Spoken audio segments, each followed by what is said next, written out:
Niantic has found a way to make raids now pay to win. Stick around and find out why.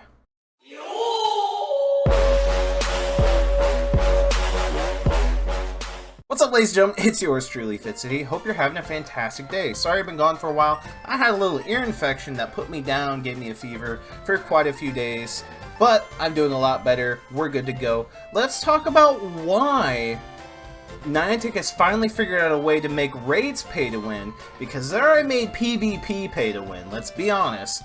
That's an argument for a whole nother day, but it's not really an argument, it's factual information. They found out a way to make raids, of all things, pay to win. Let's discuss.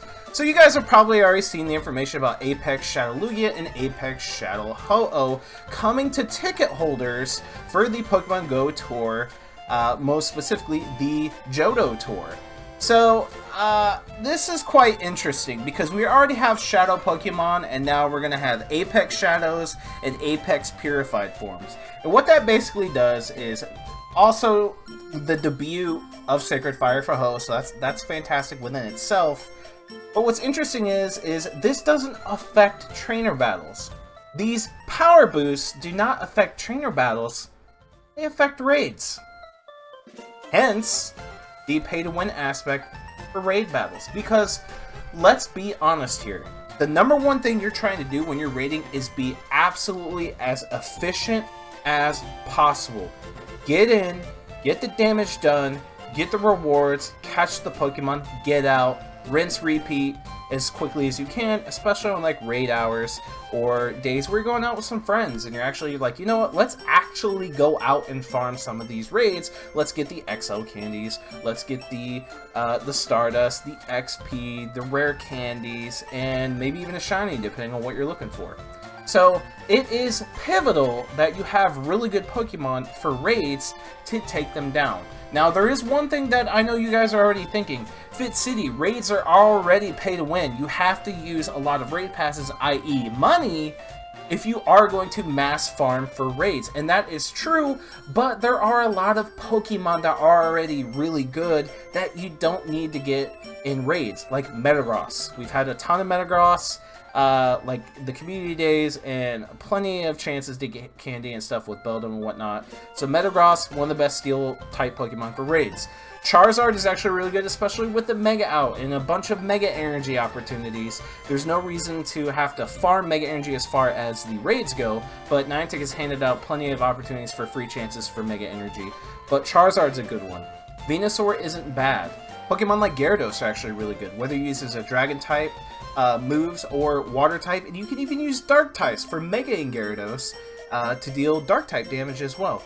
Scizor, Heracross, there are a lot of very powerful non-legendary Pokemon. Tyranitar, I knew I was missing one, that are really good for raids that do just fine. So it's not always about doing legendaries necessarily to succeed in raids, but this crosses a whole different threshold. Because Sacred Fire, with the Apex Shadow version, will do 135 damage in raids. And then if you Purify Ho-Oh, so it's Apex Purified Ho-Oh, it does 155. Same thing with Lugia.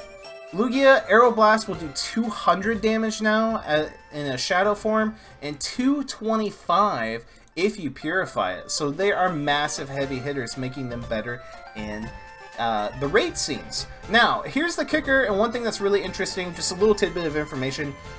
Based off calculations that people have been doing, keeping your Pokemon Shadow formed is still going to do more damage overall because you get a 20% boost of being a Shadow Pokemon in attack, then taking the 20% back in defense and whatnot so it can survive longer, and getting the extra power. It's just, Shadow forms I think are still too busted, too broken.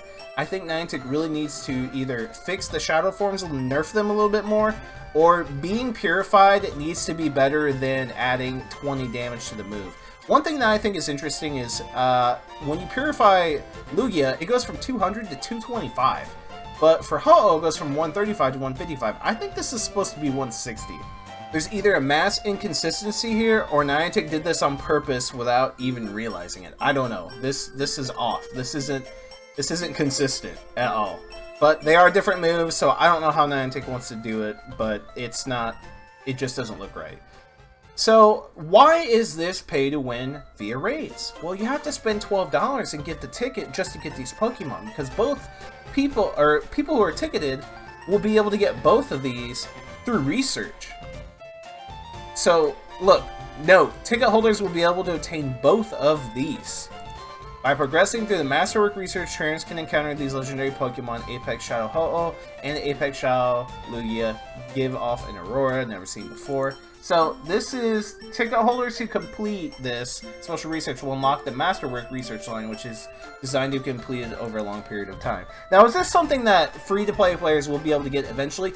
I am not so sure, because these aren't Pokemon that you're going to be able to raid either. This is exclusivity at its finest right now.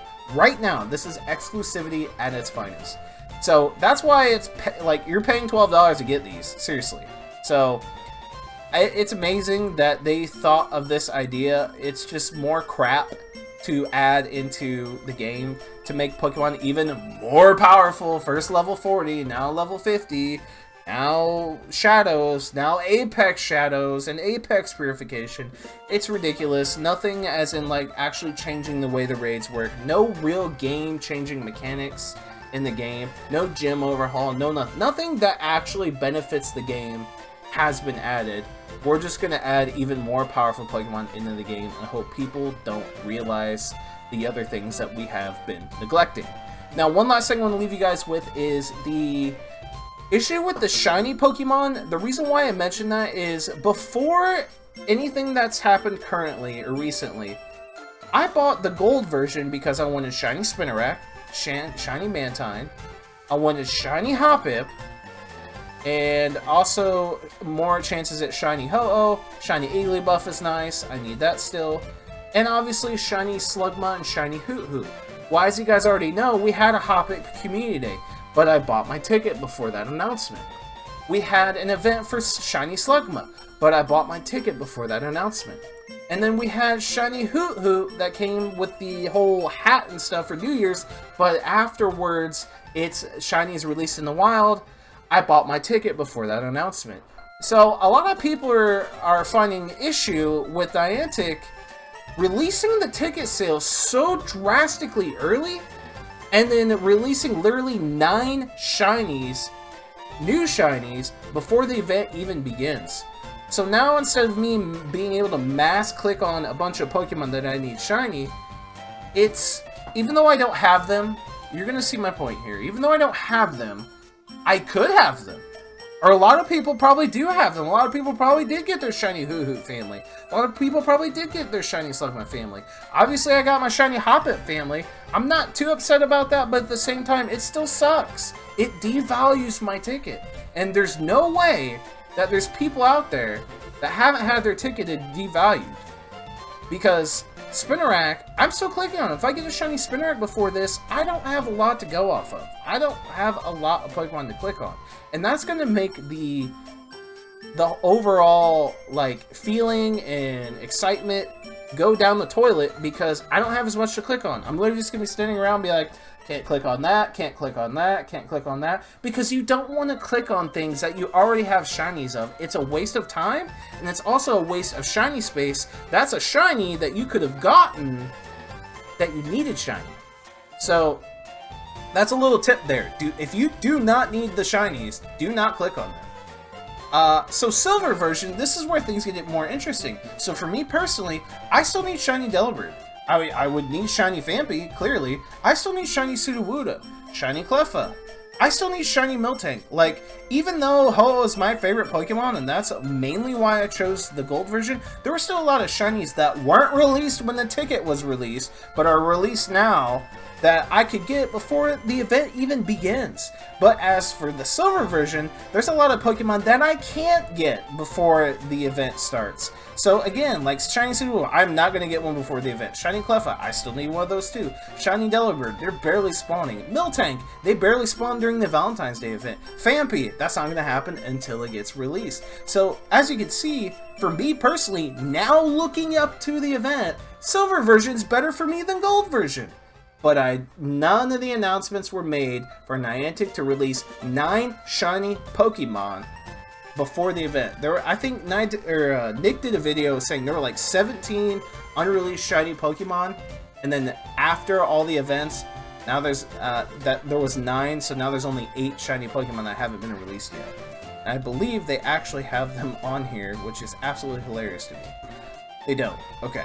But, you know, it is what it is. Let me know what you guys think in the comment section down below about the Apex Pokemon, and then also let me know about the shinies. Has your ticket been devalued ever since they've been releasing all these Gen 2 shinies leading up to the event? Smash that like button, subscribe if you haven't done so already, be part of the Fitz City fam. That's the boy Fitz City, I'm signing off. See you guys in the next Pokemon Go video.